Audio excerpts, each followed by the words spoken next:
Hello again, this is Malorian with the Orc Tactical Team, and what we're going to be talking about today is actually sticking with Orcs, and we're going to be talking about how to actually break one of the best tournament builds out there right now. And what I'm talking about is the Lizardmen Castle.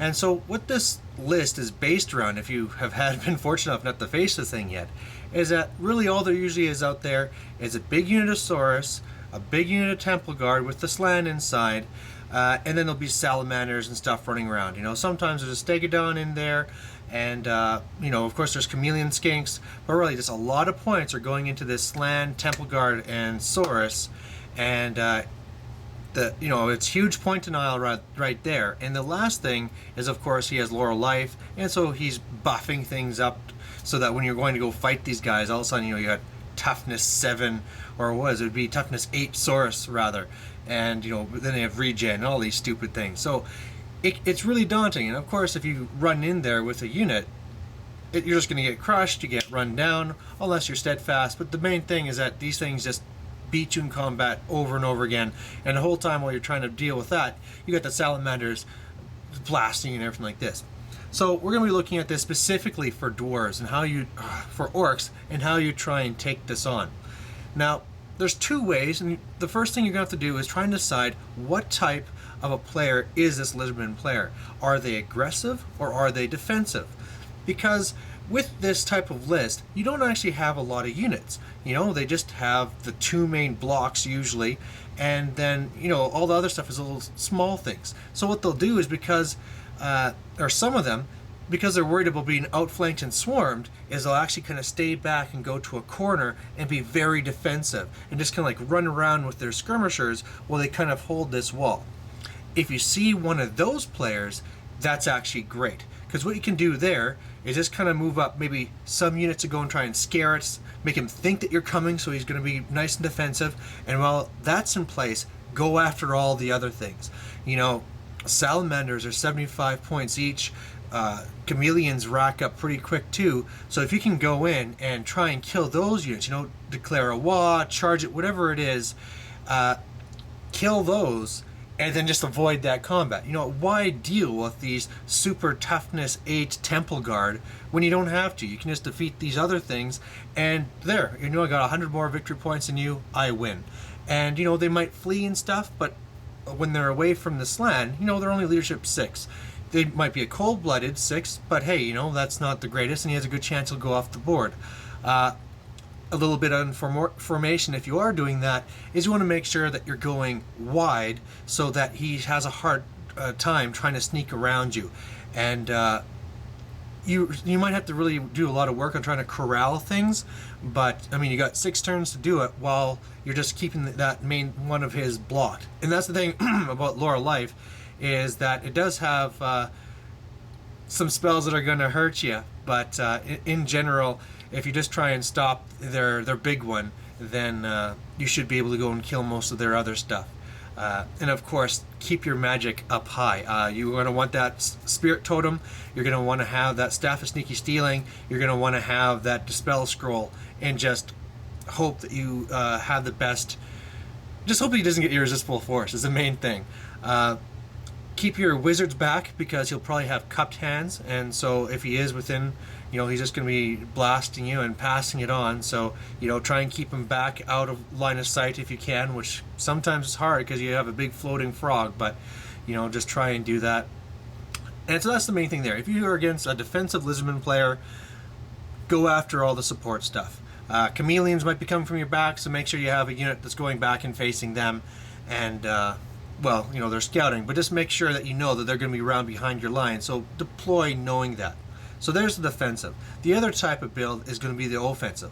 He knows that he can kick your butt, and he's just going to come straight for you like a wrecking ball, knowing that he's going to go smash those units and then deal with the rest. He might still be just on the one flank, so he can beat this and then kind of come across. That's actually probably the smartest way to do it. But the main thing is that now you can't just stay back and go for his little units, because he's coming right at you. So you have to deal with that main one there. So what you really need is the Saurus is one big unit. It'd be nice to take that out, but the key to it is going to be that Temple Guard. There is so many points tied up in the Temple Guard in this land that for most of the part you're going to have to deal with it.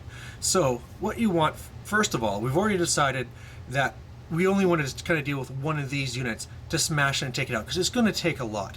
So what you'll want to do with the other unit is you want to have a big unit of night goblins or something. You know, when I say big, 50 or bigger, basically, because what you want this unit to do is just to 5 wide, going for ranks, touch into the source and just tie them up for as long as you can. You know, obviously you want them to have nets, and then that way one unit is neutralized and you can deal with the other one. Now, the nice thing about let's switch over from the Temple Guard here, from our Orc perspective, is that they can't go with shields anymore. So that means they're just going to have their scaly skin and light armor, which gives them 4+ save, which makes them a lot easier to kill. And that's usually the best way to get to the slant, is by killing all the Temple Guard. And so you need to find a way to hit that unit with everything you got. You know, we're talking about throwing all your characters into one unit. You know, if you have Black Orcs or, you know, Savage Orc big guns, something, make sure you have a unit that's set up to kill a lot. You know, maybe it's the Night Goblins, and you're just going to have a ton of big bosses or war bosses in there, just so you can just do as much damage as you can. You know, a lot of supporting chariots, so you can charge in and kill as many as you can, because they're not going anywhere, and the only way that you're going to beat them is by killing every single one and then running down the slan. So just make sure you have that, one of those big units, support things to do the damage. And the last thing is, of course, you know, you can hit them with all these things, right? But Black Orcs still are going to have a hell of a time trying to beat something that's toughness 8 and has regeneration. So what you want to do there is, if leading up to it, you know, he's buffing units, let them, you know, don't waste your scrolls and things until you really need it, and then just before, dedicate everything to stopping it from buffing that one unit. If he wants to go and buff the source that are fighting your skinks, or sorry, your night goblins, let him, right? You don't care. You're saving all your dice for this. If he does dwellers or something on a unit and you're worried they might kill a war boss, let it go through, because if you stop that, he's going to buff up that unit so much he'll probably just kill the entire unit anyway and run them down. So you really just have to be dedicated to shut down that one magic phase for one turn, so you can just slaughter them. And at that point, you know, if you can't kill them all, which is probably going to happen, then in later turns, you know, you have to start worrying about life bringing guys back up. But at least they should be at a point that enough are dead that they can't do really any damage to you, and you can just wear them down and just kind of pick carefully what ones you're going to stop.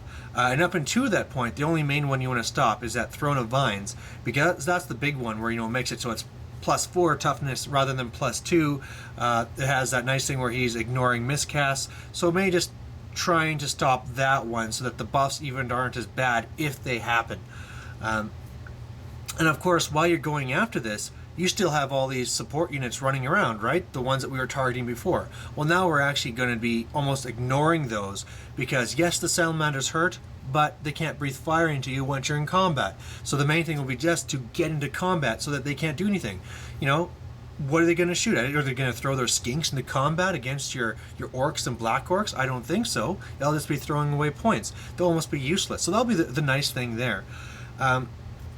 Either way you do it, it's going to be a really tough battle, and you really just got to go for it. I mean, it's one of the top tournament armies out there, and it's for a reason, and that's really the only way to do it. Another thing, if we were looking at Orc Magic, don't be expecting a lot of Orc Magic to go through, because you'll probably have it on this land where you ignore your 6s, the becoming, and so it's going to be really hard to get things off. But if you can, you know, you get something off like the Foot of Gork or something, you know, try and kill a salamander if you can, right? Just try and get these little points in, because it could be that that's what's going to come down to, that you just tied up the one Uniosaurus, you try killing the Temple Guard, you failed, there was just a big stall combat for the entire time, and maybe it might be that one little unit that you kill is what it comes down to. And I know that kind of goes against what I just said, that you have to ignore those support units. But I mean, while you're going in, I guess you might as well try and blast them as you're going in, just to get those little points. But then afterwards, of course, everything's going to be going to that one main combat.